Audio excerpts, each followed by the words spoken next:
Shalom, good evening. This is TV7 Israel News broadcast to you from Jerusalem. And in today's top stories, Jerusalem will not end the war until its objectives are fully achieved. The Biden administration is set to ratchet up back-channel pressure on Jerusalem to bring the war to a close. Israel pledges to reassert security along its northern front via diplomatic or other means if necessary. Israel will continue to battle the Islamist terror groups in the Hamas-plagued Gaza Strip throughout 2024 and will not end the war, which was forced upon it by Hamas and its Gazan affiliates on October 7th, until all of its objectives are achieved. הלחימה תימשך במהלך שנת 2024. אנחנו פועלים לפי תוכנית להשגת מטרות המלחמה. לפרק את חמאס במרכז ובדרום.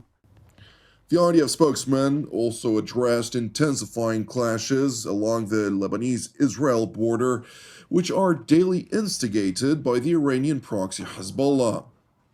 חיזבאללה, בתפקידו, או תפקיד שהוא לקח על עצמו, כמגנו של חמאס, ירה היום לעבר בסיסים של צה"ל בצפון. לא היו נפגעים לכוחותינו. אנחנו חיסלנו את החוליות שביצעו את הירי, ותקפנו שורה של מטרות, בהם מתחמים צבאיים משמעותיים של הארגון. אנחנו ממשיכים להיות ערוכים במוכנות גבוהה מאוד בצפון. While the IDF continues to fight tirelessly against Hamas in the Gaza Strip, and in response to repeated attacks against Hezbollah in Lebanon, Israeli Prime Minister Benjamin Netanyahu, in opening remarks to his weekly cabinet meeting in Jerusalem, relayed a message to both Israel's enemies and allies alike about Jerusalem's intentions moving forward. יש לי מסר ברור לאויבינו. מה שקרה ב-7 באוקטובר לא יקרה שוב. זאת המחויבות של הממשלה בראשותי, וזאת הסיבה שלוחמינו מחרפים את נפשם בשטח. המפקדים והלוחמים, בסדיר ובמילואים, בצפון ובדרום, חוזרים ואומרים דבר אחד. הם אומרים, לא חוזרים עד שמבצעים, ואני אומר, לא עוצרים עד שמנצחים. אסור לעצור את המלחמה עד שנשלים את כל יעדיה. חיסול החמאס, החזרת כל חטופינו, והבטחה שעזה לא תהווה עוד איום על ישראל. אני אומר זאת הן לאויבינו והן לידידינו. זאת האחריות שלנו, וזאת המחויבות של כולנו. צריך להניח בצד כל שיקול אחר, ולהמשיך יחד עד לניצחון המוחלט. הניצחון הזה יושג רק כשנשלים את יעדינו, וכשנחזיר את הביטחון לתושבי הצפון והדרום כאחד. Netanyahu further stressed in response to the Iranian-directed attacks by Hezbollah that Israel aims to end the attacks out of Lebanon, either diplomatically or via other means. אני מציע לחיזבאללה ללמוד את מה שחמאס למד כבר בחודשים האחרונים. אף מחבל אינו חסין, ואנחנו נחושים להגן על אזרחינו ולהשיב את תושבי הצפון בבטחה לבתיהם. זה יעד לאומי שמשותף לכולנו, ואנחנו פועלים באחריות כדי להשיגו. אם נוכל, נעשה זאת בדרכים מדיניות, ואם לא, נפעל בדרכים אחרות. Extensive international efforts to avoid the war from expanding to other regions, including Lebanon, are ratcheting up. Among others, EU Foreign Policy Chief Josep Borrell visited Lebanon over the weekend, during the course of which he emphasized the need to avert a reality in which Lebanon is dragged into war with Israel. It is imperative to avoid a regional escalation in the Middle East. It's absolutely necessary to avoid Lebanon being dragged into a regional conflict. And I am sending this message to Israel too. وأنا أرسل هذه الرسالة أيضا إلى إسرائيل. Nobody will win from a regional conflict. While the top EU foreign policy and security chief failed to mention Iran's involvement in the escalating situation along the Lebanese-Israeli front, the caretaker foreign minister of the government of Lebanon, which is known to be held under Hezbollah's influence, highlighted that the latest round of talks focused on the need to re-implement UN Security Council Resolution 1701, which essentially ended the Second Lebanon War of 2006. We discussed the avenues to guarantee a comprehensive and full implementation of United Nations Security Council Resolution 1701.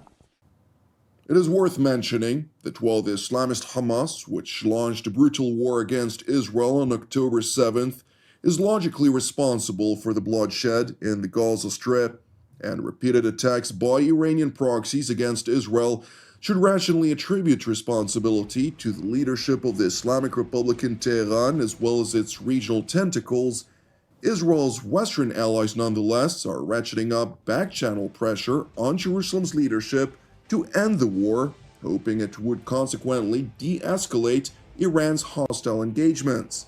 Addressing the mounting back-channel pressure, which the Biden administration is evidently applying on Jerusalem, former U.S. Vice President Mike Pence, who visited Israel this past week, voiced trouble in an interview to Sky News.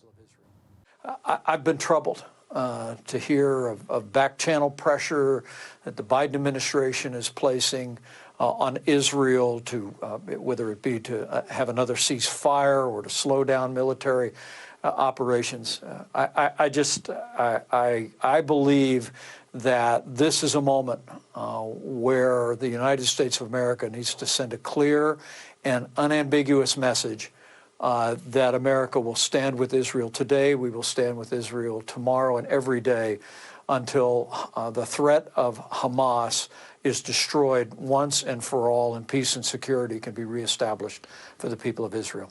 I continue to be hopeful that our party will give the American people an opportunity for a new beginning, because as I saw traveling around Israel this week, and as we all have witnessed around the world, from the widening security threats here in the Middle East, to Eastern Europe, potentially in the Asia Pacific, to the struggles in our economy, the crisis at the American border, we need new leadership, and we need leadership that can bring our country together and move our country forward. Meanwhile, U.S. Secretary of State Antony Blinken is set to arrive in Jerusalem this evening for a two-day visit to Israel, as well as the Palestinian-controlled territories of the so-called West Bank. Prior to the Israeli leg of his trip, Washington's top diplomat visited Turkey and Greece, after which he traveled to Jordan, where he held extensive discussions with his Jordanian counterpart Ayman Safadi, who's regrettably been a leading voice in disinformation over Israel's intentions and activities vis-à-vis the Hamas-plagued Gaza Strip.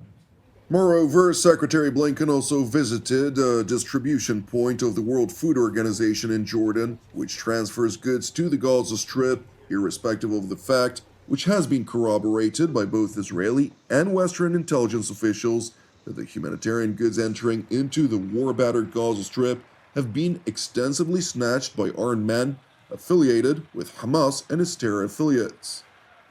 This is an effort that's absolutely essential, and it is imperative that we maximize assistance to people in need. Not only do we get it to Gaza and into Gaza, but once it's in Gaza, that it can be effectively distributed to people who need it everywhere in Gaza. We'll be working on that in the days ahead as well.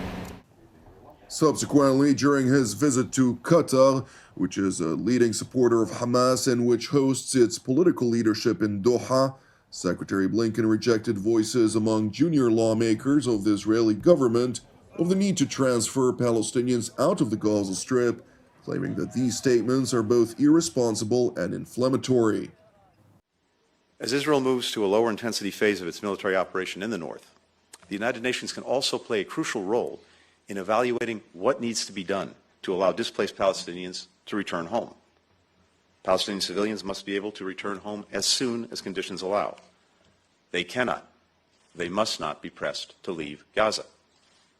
We reject the statements by some Israeli ministers and lawmakers calling for a resettlement of Palestinians outside of Gaza. These statements are irresponsible, they're inflammatory, and they only make it harder to secure a future of Palestinian-led Gaza, with Hamas no longer in control and with terrorist groups no longer able to threaten Israel's security. Secretary Blinken went on to address the tense situation in the Red Sea, where the Iranian proxy, Ansar Allah, which is led by the Houthi tribe, has repeatedly attacked maritime shipping in the strategic waterway. These attacks by the Houthis are hurting people around the world, most of all, the poorest and most vulnerable populations, including in Yemen, including in Gaza. That's why the United States launched Operation Prosperity Guardian, together with more than 20 countries, to defend the safety and security of commercial shipping across the Red Sea. It's also why over a dozen countries have made clear that the Houthis will be held accountable for future attacks. We'll continue to defend maritime security in the region as part of our overall effort to deter and prevent further regional conflict, to ensure the free flow of commerce that is so vital to people around the world. Thank you for watching TV7 Israel News. I hope you all had a blessed holiday season and a joyous transition into 2024, during which I would like to encourage you, please keep praying for the peace of Jerusalem and salvation of Israel. Separately, as we continue to update you from here in Jerusalem, it is important to highlight that TV7 Israel is a donation-based, non-profit ministry with all of our productions available free of charge. Therefore, if you're blessed by our daily updates and would like to help us bear the costs, please consider making a donation. You can do so by visiting our website at www.tv7israelnews.com. I'm Jonathan Hessen, wishing you a Shavua Mevorach, and God willing, we'll see you during our upcoming TV7 Israel updates. Until then, Shalom from Jerusalem.